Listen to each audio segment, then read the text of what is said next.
What is going on, guys? Welcome to your 44th HTML5 tutorial, and in this lesson I want to start talking to you guys about the drag and drop feature in HTML5.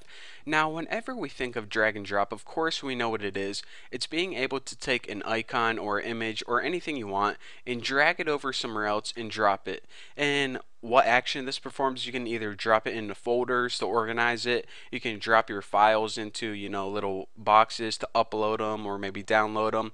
There's a lot of possibilities that you can do, but the action itself of dragging and dropping things was never really possible with web development. So as web developers, of course we could do this through Flash or some complex thing, but it never was really standardized. That is, of course, until we came up with HTML5. What HTML5 does is, aside from giving us a ton of new features, it basically allows us to make websites more like software application, give us a much more wider range of tools, and basically take websites to the next level, making them smarter, better, pretty much more epic. So let me go ahead and shut up and just just get on with the tutorial. So basically what I did for this tutorial is I started brand new. I took my style sheet, wiped everything out in it. I took my JavaScript file, we got nothing in there. All I have for starting is a blank HTML file that basically links to my CSS file and my JavaScript file, and that's it. So let me go ahead and tell you guys the application I'm going to be building. Again, with the drag and drop, you can do a whole bunch of stuff, whether you want to, just move pictures around, organize them, upload files, download. You can do basically anything you want to, but for this demonstration, I'm just going to have a picture on the right, and I'm going to be dropping it into a picture on the left. So I'm going to be teaching you guys the really basic tools and techniques to do this, but once you learn the basics, you can do anything with it you want. So let me go ahead and make two boxes, two sections, and wow, I messed that up. Two sections, one on the left and one on the right. So this is going to be my left one, and I'm just going to go ahead and copy this right now and make this one on the right. So in order to tell them apart, let's give them both IDs. The ID for the first one can be left box, and let's just go ahead and write something in the left box. So by default, remember, this is the box that's going to be empty at first, but we're going to be dragging images into it. So we'll just write, I dare you to drag an image in me, or something like that.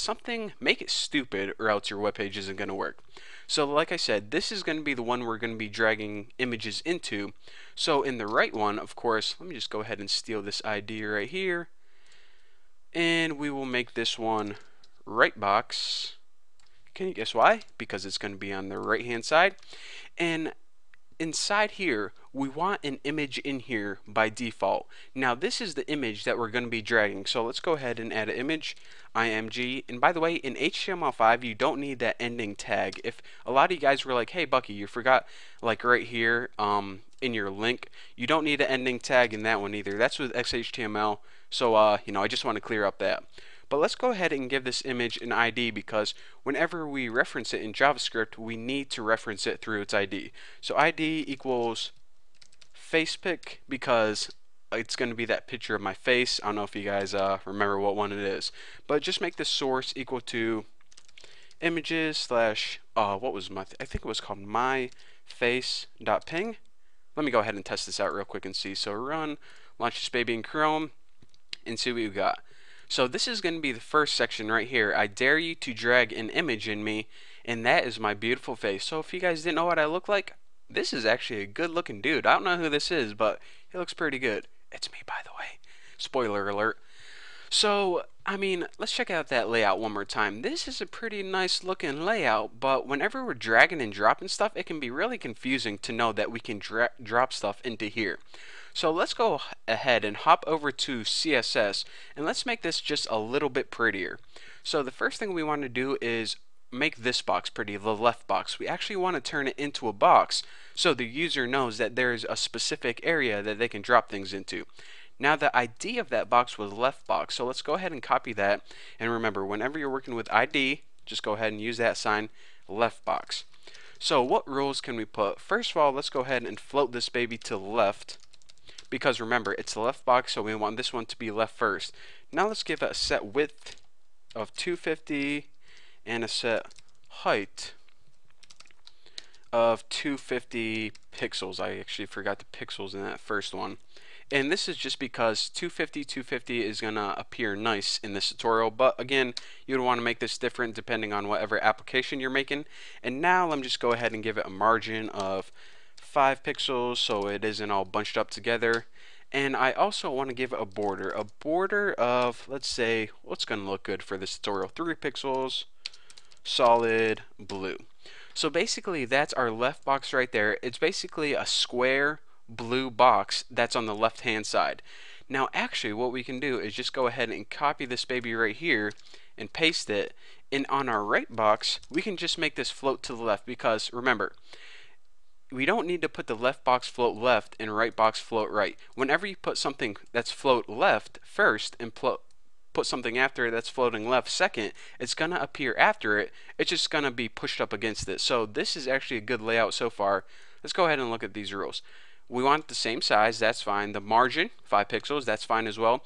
The only other thing I want to do, and the only rule that I want to change, is I want to give this a different color. Instead of blue, give it something like green, because I just like giving every little thing a different color, because then whenever you're looking at it in your HTML, or on your website rather, if something's messed up, then you say, okay, my red box is messed up. What one's red? Oh, this one right here. So let me go ahead and test this out and see what we get. Launching Chrome. Oh yeah, that is a nice looking, and look, it fits perfectly in my screen recorder. How convenient.